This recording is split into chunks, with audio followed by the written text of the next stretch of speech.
애굽에서의 노예 생활을 벗어나 이제 가나안 땅을 향하게 된 이스라엘이었습니다.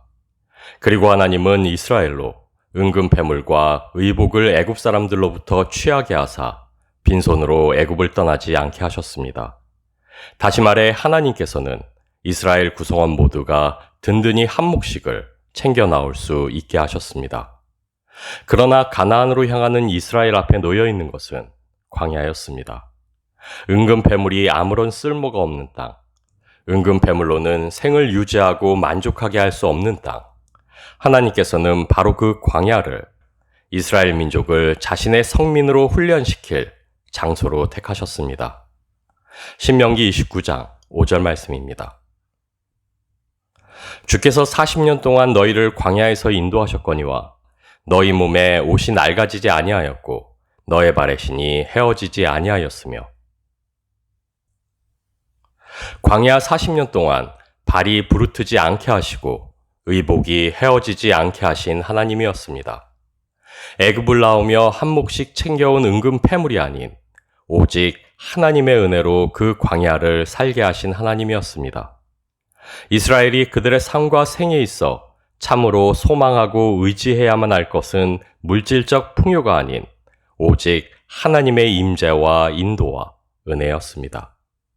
그리고 그것을 이스라엘로 알게 하시기 위해 오직 자신의 임재와 은혜로 살아가는 성민으로 만드시기 위해 하나님은 이스라엘을 광야 한복판으로 이끄셨습니다. 그러나 하나님께서는 애굽을 나오는 그 순간 물질적 풍요로 이스라엘을 먼저 채우셨습니다. 그들이 이르게 될 광야에서 아무런 쓸모가 되지 못할 은금 패물로 이스라엘의 두 손을 먼저 가득하게 하셨습니다. 왜냐하면 자신이 물질적 풍요를 줄 능력이 없어 오직 은혜로 그 광야를 걷게 하심이 아님을 이스라엘이 알기를 원하셨기 때문입니다.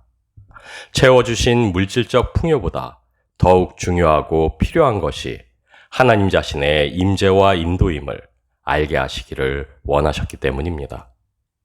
출애굽기 32장 3절에서 5절 말씀입니다.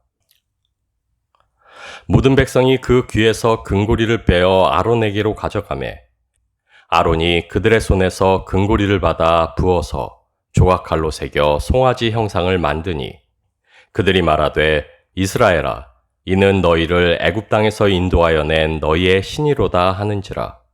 아론이 보고 그 앞에 제단을 쌓고 이에 아론이 공포하여 이르되 내일은 여호와의 절일이라 하니. 하나님의 은혜로 한 몫씩을 챙긴 이스라엘이었습니다. 그러나 그것으로 이스라엘이 처음 행한 것은 금송아지를 만드는 것이었습니다. 광야에 도달한 그들이 광야에서 전혀 무쓸모인 그 은금 패물을 모아 처음 만들어낸 쓸모는 오로지 우상이 전부였습니다. 그러나 아이러니하게도 이스라엘 백성에게 있어 그 금송아지는 우상이 아닌 자신들을 애굽에서 구원해내신 하나님이었습니다. 시내산으로 하나님을 대면하기 위해 떠난 모세였습니다. 그러나 어찌된 일인지 모세는 내려올 기미가 보이지 않습니다. 길어지고 있는 모세의 부재에 이스라엘은 당혹하고 두려울 수밖에 없었습니다. 애굽에서의 수많은 기적들로 모세는 이미 그들에게 하나님과 같이 되어 있었기 때문입니다. 하나님이 그들과 함께 하신다는 가시적인 증거가 바로 모세였기 때문입니다. 이스라엘은 모세를 대신할 눈에 보이는 또 다른 매개를 원할 뿐이었습니다. 하나님의 은혜로 손에 쥐게 된 은혜의 선물들이 그들의 뜻과 방식으로 녹여져 금송아지가 되었습니다. 은혜로 얻은 값진 선물들이 그들의 요구와 필요에 의해 이제 탐욕스런 우상이 되었습니다. 그러나 이스라엘에게 그 금송아지는 하나님을 대신할 또 다른 신이 아닌 모세를 대신하여 하나님의 함께하심을 증거할 대체물일 뿐이었습니다. 모세가 어찌 되었는지 모르는 지금 이스라엘은 그저 그 금송아지를 통해 하나님을 볼 뿐이었습니다. 그렇기에 이스라엘이 섬긴 것은 금송아지가 아닌 여전히 하나님이었습니다. 금송아지는 그들을 애굽에서 수많은 기적으로 인도해내신 참 하나님의 또 다른 형상일 뿐이었습니다. 시편 119편 36절 말씀입니다. 내 마음을 주의 증거들에게 향하게 하시고 탐욕으로 향하지 말게 하소서. 하나님께 받은 값진 은혜가 우리의 뜻과 지혜를 의지할 때, 우리의 필요와 요구를 충족하기 위해 사용될 때, 그것은 탐욕이라는 우상으로 변질되기 쉽습니다. 왜냐하면 우리는 여전히 죄인이기 때문입니다. 하나님께서 이미 우리로 그리스도의 피로 자유케 하셨으나 우리는 여전한 죄의 습성 아래 그 습성을 쫓아 살아가는 이들이기 때문입니다. 우리의 죄성은 하나님께 받은 값진 은혜들로 자신들의 욕구를 만족시키며 자신들의 필요를 충족시키기 위해 사용되게 합니다. 마치 그 은혜의 선물들이 처음부터 우리의 것이며 우리의 능력인 양 생각하게 합니다. 그러나 주신 이가 누구이며 그 은혜의 주인이 누구인지를 잊게 될 때 은혜는 욕망이라는 용광로에 녹아져 탐욕이란 우상으로 날 뿐입니다. 은혜가 은혜답기 위해, 은혜가 은혜되기 위해 그 은혜의 근원이 누구인지를 우리는 늘 기억해야만 합니다.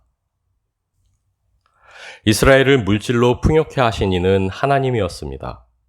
그러나 이스라엘로 풍요케 하신 그 물질로 이스라엘이 처음 쓸모있다 생각해 만들어낸 것은 금송아지라는 탐욕스러운 우상일 뿐이었습니다. 반면에 하나님의 명령과 요구에 순복하여 사용된 물질이 이루어낸 것은 하나님이 임재하시고 인도하시는 하나님의 처소, 성막이었습니다.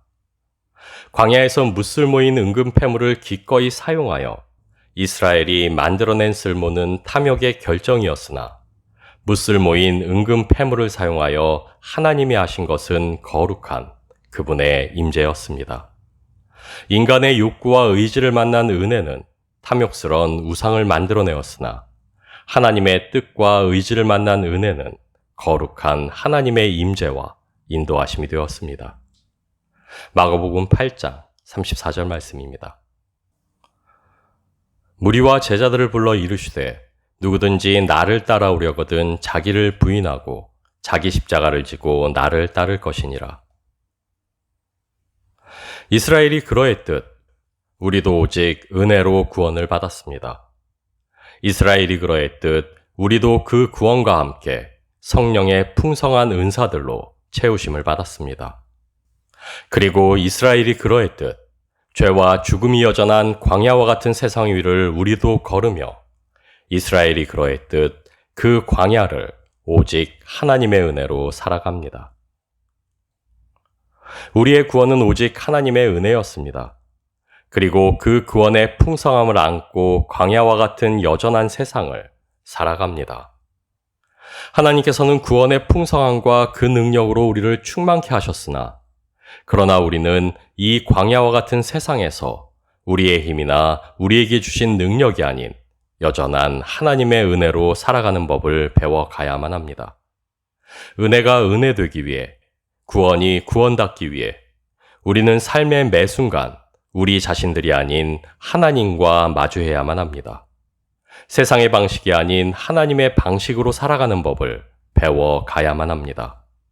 그리고 이것은 주신 은혜를 기뻐하고 감사하는 것만으로는 충분치 않습니다.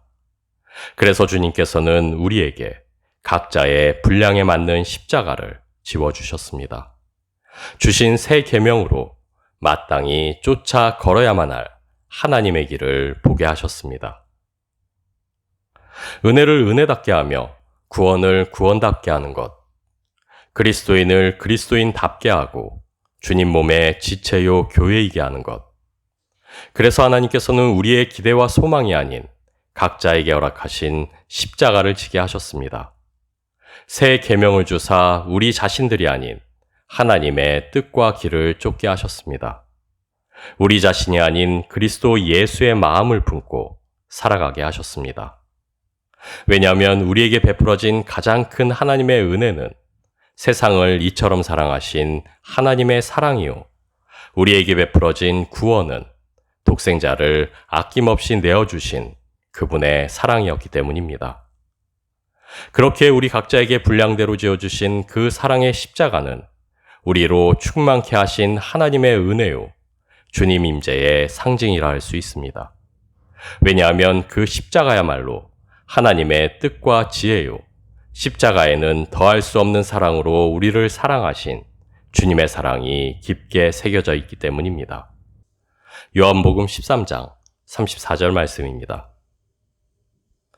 새 계명을 너희에게 주노니 서로 사랑하라. 내가 너희를 사랑한 것 같이 너희도 서로 사랑하라.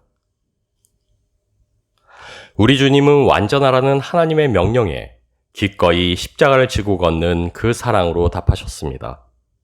그리고 주님은 완전하라는 우리를 향한 하나님의 요구에 우리로 자기 십자가를 지고 주님을 따르는 삶으로 답하게 하셨습니다. 그래서 우리는 죄와 죽음 아래 있는 여전한 세상을 그저 각자에게 지어주신 십자가를 지고 걸어갑니다. 주의 사랑을 품고 그 사랑으로 서로 사랑하며 살아갑니다. 왜냐하면 그 고난의 십자가가 죄를 이기고 죽음에 승리했기 때문입니다. 그 고통의 십자가가 우리 주님이 내가 세상을 이기었노라 선포할 수 있게 했기 때문입니다. 우리가 오직 십자가로 살아감은 그 고난의 십자가야말로 하나님의 완전한 지혜요, 승리요, 능력이기 때문입니다. 우리의 은혜가 은혜답게 되기 위해 우리는 주신 십자가를 지고 베푸신 십자가의 길을 걸어가야만 합니다. 우리의 요구와 필요가 아닌 하나님의 뜻과 의지에 순복해야만 합니다. 요한복음 15장 9절에서 10절 말씀입니다. 아버지께서 나를 사랑하신 것 같이 나도 너희를 사랑하였으니 나의 사랑 안에 거하라. 내가 아버지의 계명을 지켜 그의 사랑 안에 거하는 것 같이 너희도 내 계명을 지키면 내 사랑 안에 거하리라. 하나님 은혜의 선물은 오직 우리가 서로를 사랑할 수 있게 하기 위해 주어졌다 할 수 있습니다. 왜냐하면 그 계명의 길이야말로 하나님의 뜻과 의지가 서려 있는 곳이기 때문입니다. 주의 사랑으로 서로 사랑할 때 우리는 비로소 주님이 임재하여 인도하시는 거룩한 하나님의 성막, 교회로 세워질 수 있기 때문입니다. 우리는 우리의 사랑으로 서로를 사랑하는 자들이 아닙니다.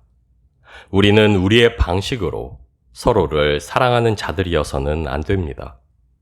우리는 우리를 향한 주님의 그 사랑을 받고 단지 기뻐하고 감사하는 이들이 아닌 주신 그 사랑을 알고 그 사랑을 간절히 구하여 그 사랑으로 서로를 사랑함으로 기뻐하고 감사하는 이들입니다.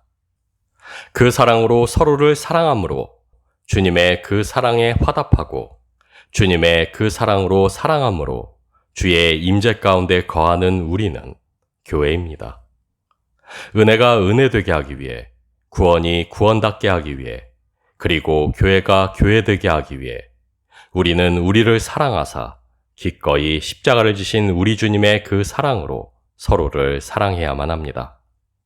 그 사랑으로 기꺼이 사랑함으로 주님이 우리의 주님 되시게 하며 주님의 임재 가운데 주님이 인도하시는 거룩한 교회로 세워져 가야만 합니다.